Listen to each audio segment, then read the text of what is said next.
lot of people think pumpkin tastes like mush or only belongs in pies, but pumpkin can be one of the easiest, most delicious, most comforting ingredients if you treat it right. I've been developing recipes for more than 13 years and I've tried pumpkin in almost every way. So today I'm making pumpkin dishes everyone should try, even if you hate pumpkin. Part of the reason I love cooking is because it changed the mood of the whole house. It's kind of like travel. Depending on what you make for dinner, it takes you somewhere new. And even though pumpkin doesn't sound that exciting, it can actually go in so many directions. I love roasting them whole, it makes the kitchen smell incredible. And frankly, forget the can. Homemade pumpkin puree tastes fresher, sweeter, silkier, and it freezes beautifully. So this is my base, and from here I can make all things pumpkin. Baba! As you guys can see, I live in a warm climate and we don't have this crisp, sweater weather, fall or holiday season, so I kind of create that cozy vibe myself, and I personally think that cooking is like the easiest, the fastest way to get into this cozy vibe and the festive mood. Pumpkin by itself doesn't taste like much. It's kind of shy, but this spice mix brings it out of its shell.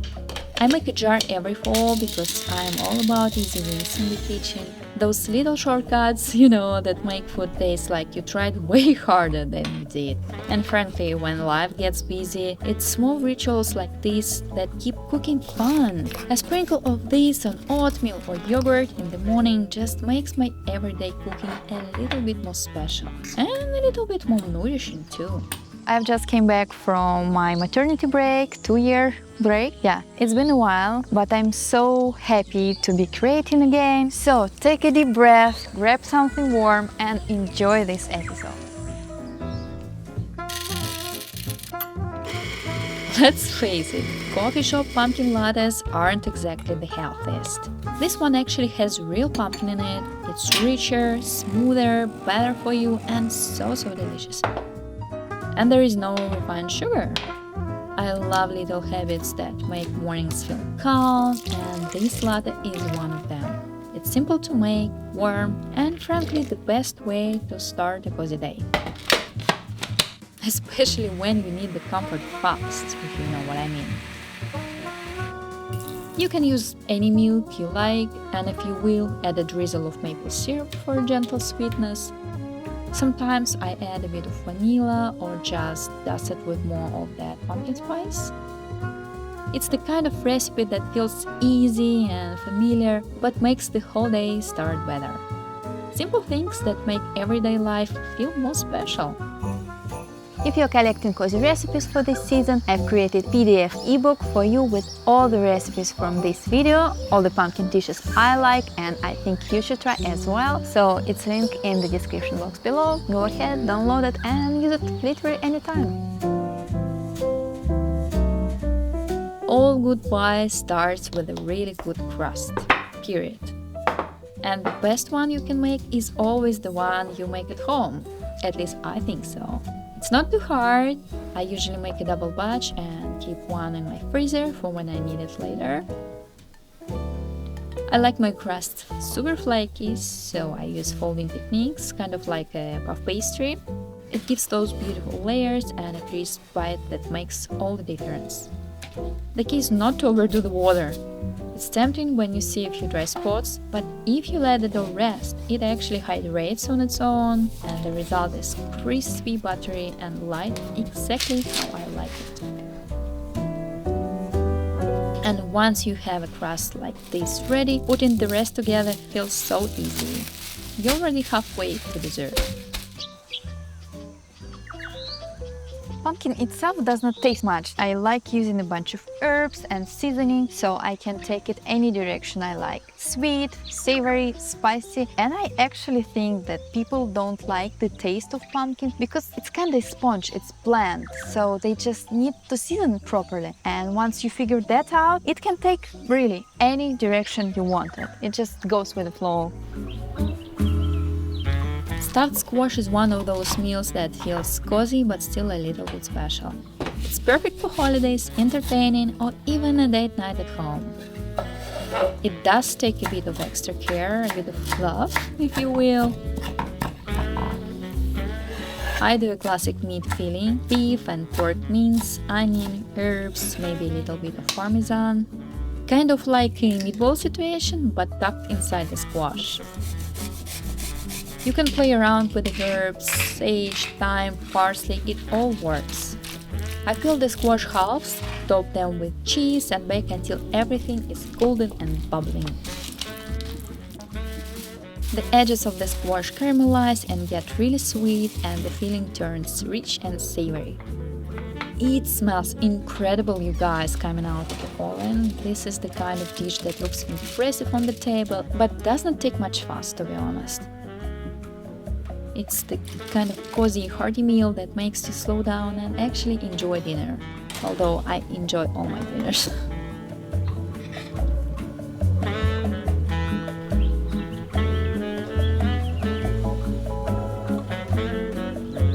If you're new here, welcome. My name is Anastasia. I've been into healthy, feel-good cooking for over 13 years now. And on this channel, I share how to cook from scratch and don't have any stress in the kitchen, and also some bits of my wellness journey as well. This soup feels like taking good care of yourself. It's cozy, filling, and made with simple ingredients that somehow always make you feel better. Lentils for protein and fiber, pumpkin for sweetness and that creamy texture, and it's all in one pot. I like one-pot meals. I started making soups like this when life got busy, work, routines, less time to think about dinner, but I still wanted meals that feel nourishing, something warm that kind of puts everything back into place. So I first start with my aromatics. I prefer to toast a little cumin and garlic first, then add lentils, pumpkin, water or stock, and actually whatever vegetables are around. It's not complicated, it's just simple, basic and really good. It's the kind of meal that does not need much from you, but still gives a lot back. And frankly, I'm all about leftovers. After I became a mom, I love that it makes enough for 2 nights. One pot, a few nice sorted. That's the kind of cooking that keeps me balanced.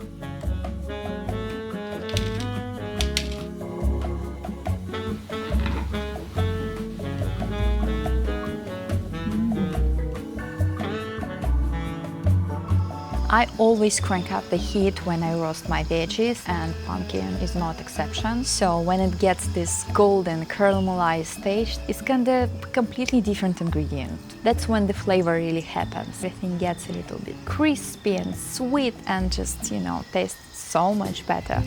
I still had a butternut squash, so I roasted it with some olive oil, topped with feta and walnuts.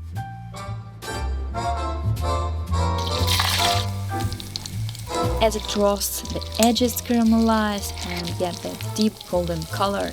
It's actually where the flavor really happens. And when you pair that sweetness with salty feta and those brown butter walnuts, it suddenly tastes like something you would order at a nice restaurant. But it's really just simple food, roasted veggies, good ingredients, not much effort. If you're enjoying this episode, leave me a comment, like, subscribe. It would really mean a lot to me.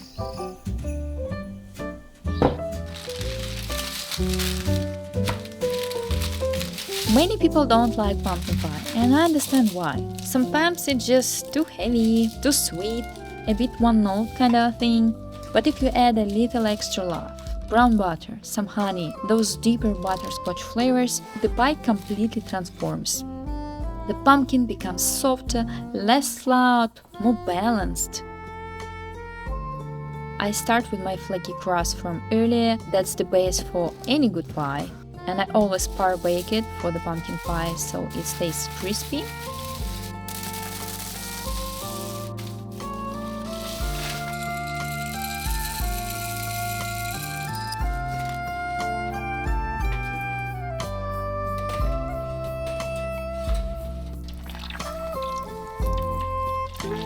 Then I make my filling, which is so good I can just have it as is.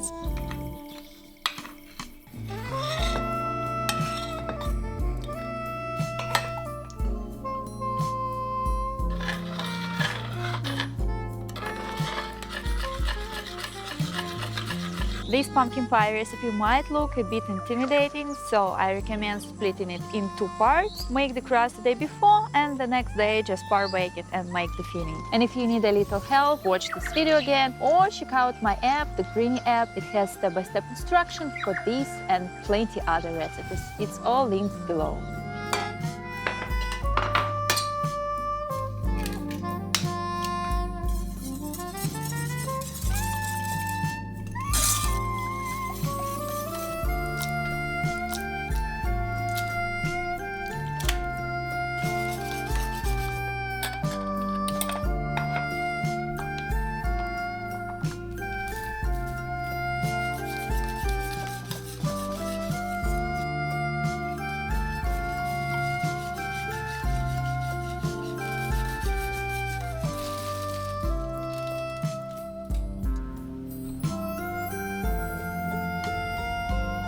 The whole kitchen smells like fall while the pie bakes. When it's ready, the top turns golden and glossy and the filling sets just right, tender but not too sweet. I really like this version and I think it's worth trying, even if you are usually not a pumpkin pie person, you know. And if you will, serve it with whipped cream or vanilla ice cream, that's the move.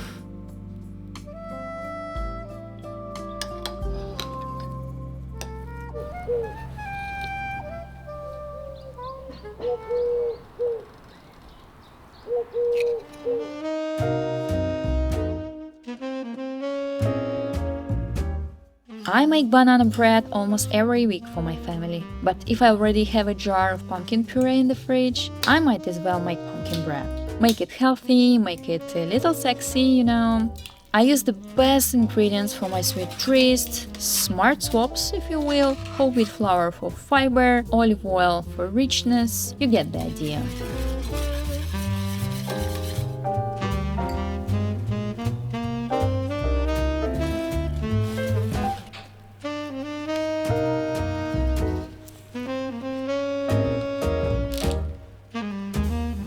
And good quality chocolate, guys, because honestly, it's the easiest way to make anything taste better.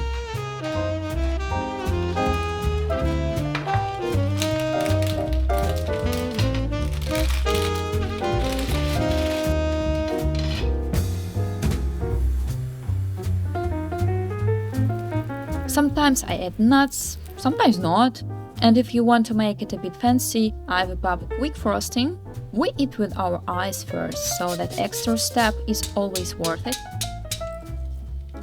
This time I mix some cream cheese with matcha, lemon and honey, light and not too sweet. Other times I just melt some chocolate and drizzle it on top. It all works.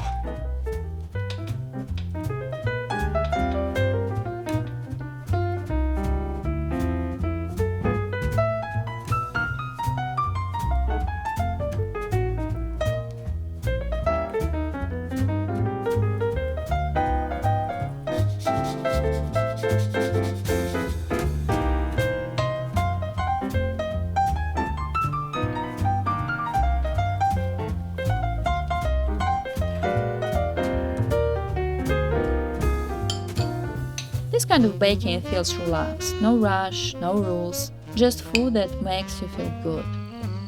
If you guys enjoyed this episode, make sure to check out my previous video and I'll see you in the next one.